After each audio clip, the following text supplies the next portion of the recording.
শুভ নবমী সবাইকে। আজকে হচ্ছে নবমী, আর আজকের দিনে আমাদের এখানকার পাড়াতে খাওয়া দাওয়ার ব্যবস্থা হয়েছে। তো চলো যাই, দেখি কী কী আয়োজন করা হয়েছে। তো আমরা বেরিয়ে পড়লাম, খুব একটা দূরে নয়, একটু পাশেই আমাদের ক্লাবটা। তো চলে এসেছি আমাদের ক্লাবে, আর এখানে দেখি অনেকই লোক এসছে খেতে। তো সব থেকে প্রথমে দিয়েছিল আমাদেরকে ফ্রায়েড রাইস, আর তারপরে ছিল ঢোকার তরকারি, আর তারপরে দিয়েছিল আলুর দম আর চিকেন কষা আর পাঁপড়। তারপর আমাদের খাওয়া দাওয়া হয়ে গেছিলো, আর আমরা বেরিয়ে পড়লাম তারপরে আমাদের বাড়ি আসার জন্যে। আমাদের ক্লাবটার নাম হচ্ছে মধ্যবিধানপল্লী, যেটা আমাদের ফ্ল্যাট থেকে মাত্র 2 মিনিটের ডিস্টেন্সে আছে।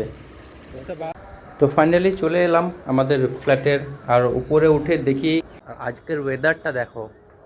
তাই আজকে যার যার ঘোরার প্ল্যান আছে প্রবাবলি সবারই